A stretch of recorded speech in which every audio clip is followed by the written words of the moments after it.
सभी को राम राम। चलिए आज हम देखने वाले हैं जो हमने इससे पीछे की क्लास में किया था कि मध्यकालीन जो वंश आए थे उनके कौन कौन राजा बने थे, किन किन ने यहाँ पर राज किया था। तो सबसे पहले मध्यकालीन के अंदर हमने देखा था कि गुलाम वंश आया था। और जो गुलाम वंश था, सबसे पहले वंश का नाम था आपके पास गुलाम। और हमने कहा था कि गुलाम वंश का जो राज चला था वो था 1206 से लेकर 1290 तक। पहला क्वेश्चन पूछा जाता है मध्य सल्तनत काल के राजाओं में पहला वंश कौन सा बना, तो आपको याद करना है गुलाम वंश बना था। और ये जो वंश रहा था ये 1206 से 1290 तक। फिर क्वेश्चन पूछा गया कि गुलाम वंश की स्थापना किसने की, तो हमने इससे पहले वाली क्लास में देखा था कि गुलाम वंश की स्थापना की थी कुतुबुद्दीन ऐबक ने। फिर आपका सेकंड वंश आता है, ये फर्स्ट था गुलाम, फिर सेकंड वंश आता है खिलजी वंश। सेकंड वंश था आपके पास खिलजी वंश।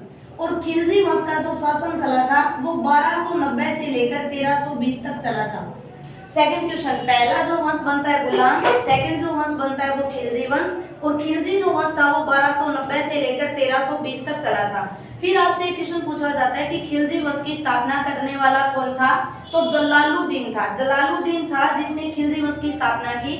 फिर पूछा जाता है थर्ड जो वंश बनता है आपका तुगलक वंश।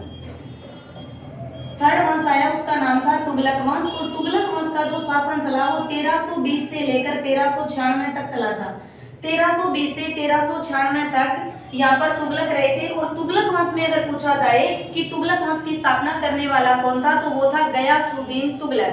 तो फर्स्ट क्वेश्चन, पहला मध्यकालीन राजाओं का वंश कौन सा, गुलाम। सेकंड बना था खिलजी वंश। और थर्ड आपके पास बना था गुलाम वंश। आज हम करने वाले हैं वंश 4 नंबर। और 4 नंबर जो वंश है उसका नाम है आपके पास सैयद वंश।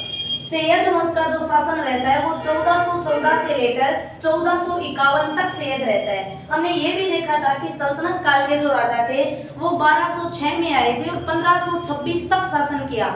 जैसे ही 1526 में बाबर आया, इनका यहाँ से अस्तित्व समाप्त हो जाता है।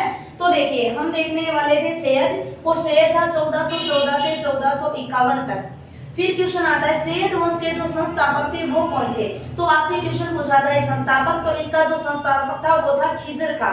और खिजर खां जो था वो तैमूर लंग का सेनापति था।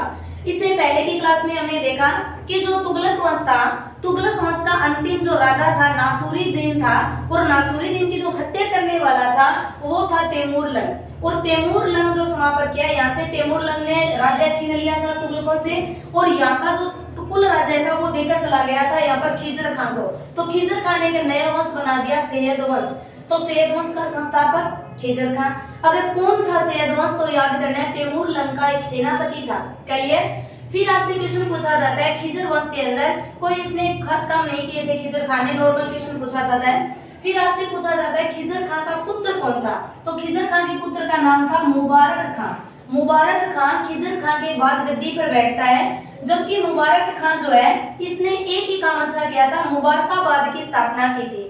यमुना नदी के तट पर मुबारकाबाद बनाया था। अगर पूछा जाए तो मुबारकाबाद मुबारक खां के द्वारा बनाया गया। अगर पूछा जाए मुबारक खां पुत्र किसका था, तो याद करना है खिजर खां का पुत्र था। फिर आपसे क्वेश्चन पूछा जाता है इसका जो अंतिम राजा था उसका क्या नाम था, तो आपको रट के रखना है, ये था अलाउद्दीन आलम शाह। आलम शाह था जो खिजर वंश का अंतिम राजा बना था, अलाउद्दीन आलम शाह। कोई इनके काम इंपॉर्टेंट नहीं थे, ना इसने इन्होंने किए थे कुछ काम। तो देखिए अलाउद्दीन आलम शाह इनका अंतिम राजा बन जाता है। फिर आपसे क्वेश्चन पूछा जाए कि सैयदों ने कितने वर्षों तक शासन किया, तो लगभग 37-38 वर्षों तक इन्होंने शासन किया था। तो पहला क्वेश्चन सैयदों के अंदर नॉर्मल क्वेश्चन बनता है, सैयद वंश का शासन कब से कब तक चला, 1414 से लेकर 1451 तक चला था। अब पूछा जाता है सैयद वंश का संस्थापक कौन था, तो एच पर रखना है खिजर खां था। अगर पूछा जाए खिजर खां कौन था, तो याद करना है तैमूर लंग। तुगलकों का समापन करने वाला तैमूर लंग था। और तैमूर लंग यहाँ से विदेश चले जाते हैं और अपना जो राज्य था वो खिजर खां को देकर चले जाते हैं। फिर खिजर खां ने सैयद वंश बना दिया। खिजर खां का पुत्र था मुबारक शाह जो गद्दी पर बैठ जाता है। और मुबारक शाह ने कुछ काम नहीं किया, बस एक मुबारकाबाद की स्थापना की थी। फिर मुबारक शाह के बाद में अंतिम राजा बनता है आलम शाह। और आपसे वंश पूछे तो ये था 37 वर्षों तक शासन किया।